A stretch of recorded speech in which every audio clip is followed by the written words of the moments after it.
মেয়ে মানুষের বরের টাকা ধ্বংস করার আনন্দ যে কী তা হয়তো আমি মেয়ে মানুষ না হলে বুঝতে পারতাম না। ভাই রে ভাই, মশা যেমন রক্ত চুষে চুষে খাই, আমিও আমার বরের টাকাগুলো এই পুজোতে একদম ধ্বংস করে ফেলেছি, একেবারে ধ্বংস করে ফেলেছি।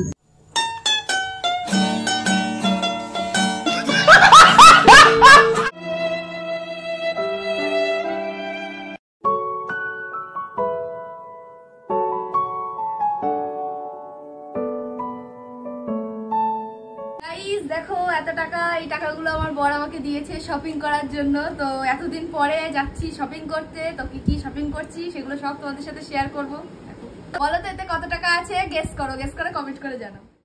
Hello everyone, welcome back to our channel Tina Chandan vlogs আর ফেসবুক পেজ টিনা দালাল। ফার্স্টেই যে নাইটি দুটো দেখতে পাচ্ছ, এই দুটো নাইটি আমি একটা আমার শাশুড়ি মাকে গিফট করেছি আর একটা আমার মাকে গিফট করেছি।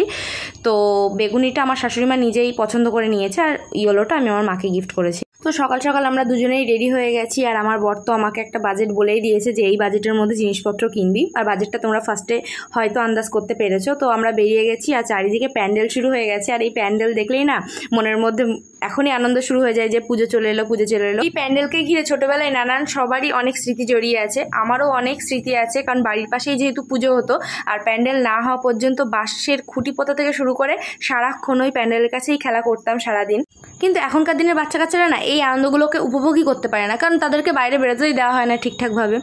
তো এই শরৎকালের আকাশ, কাশফুল, এইগুলো না আমার খুব ভালো লাগে। আর দেখো দেখতে দেখতে আমরা চলেও আসলাম। ফার্স্টে আমি গেছিলাম স্টাইল বাজারে, কারণ ওখানকার কোয়ালিটি আমার বেশি ভালো লাগে। তো আমার বর দেখো আমার চুলের জটগুলো ছাড়িয়ে দিচ্ছিল। তো এখানে জামা দেখছিলাম, আর ও তো শুধু আমার পেছনে ঘুরেই যাচ্ছে, বেচারার বোরিং ফিল হচ্ছে। কিন্তু সত্যি কথা বলতে কি না, আমার না সেরকম একটা কোয়ালিটি মানে ভালো লাগেনি, এবারে কোনো শপিং মলেই সেরকম ভালো লাগেনি। তাও নিয়েছি, অনেকগুলোই নিয়েছি। আর এই দেখো আমার পার্স নিয়ে দাঁড়িয়ে রয়েছে, পার্স ওড়না যা থাকে সব ওর কাছে ট্রান্সফার করে দিই। তারপর ও কিছু জামা প্যান্ট দেখছিলো, তো আমরা নিয়েছি, নেইনি বলবো না, অনেক কিছুই নিয়েছি, কিন্তু তোমাদের সাথে আমি শেয়ার করলাম না একটাই কারণে, তোমরা যদি এখনই দেখে নাও তাহলে পরে তো পুজোর জামা তো আর কোনো নতুন থাকলো না না। তো যাই হোক, তারপরে আমরা ওখান থেকে বেরিয়ে এসেছি। তাই বলছিলাম যে ঠিক পছন্দ হয়নি মনের মতন। আমি আগে যখন দেখে এসেছিলাম তখন নিয়ে রাখলেই হয়তো বেশি ভালো হতো, তখন কোয়ালিটিগুলো তাও একরকমের ছিল। তো তারপরে যাচ্ছিলাম এম বাজারে, যে এম বাজার থেকেও কিছু নেব। তো এম বাজার থেকে ফার্স্টে নিইনি, কিন্তু পরে আবার গিয়ে সেই জিনিসটা নিয়ে এসেছি। তো এম বাজারে সেরকম কিছু নিইনি বলে আর তোমাদের বেশি কিছু দেখায়ও নি। তারপরে চলে এসেছিলাম বাজার কলকাতায়, ওখানে যদিও ভিডিও করা অ্যালাও না, তাই আমি বডি লোশন নিয়ে চলে এসেছিলাম, ওখান থেকে কোনো জামা প্যান্ট কিনিনি।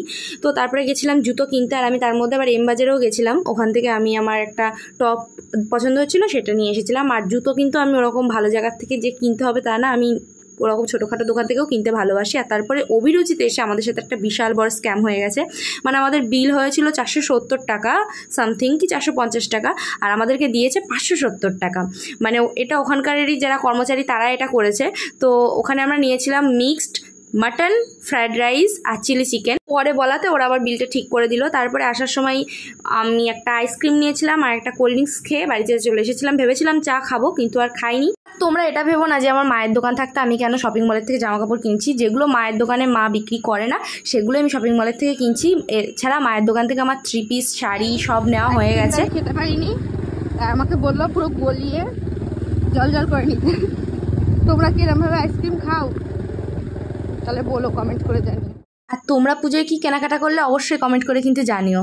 আর আজকের ভিডিওটা এইটুকুই, ভালো লাগলে পেজটাকে ফলো করে দিও আর চ্যানেলটাকে সাবস্ক্রাইব করে দিও। টাটা।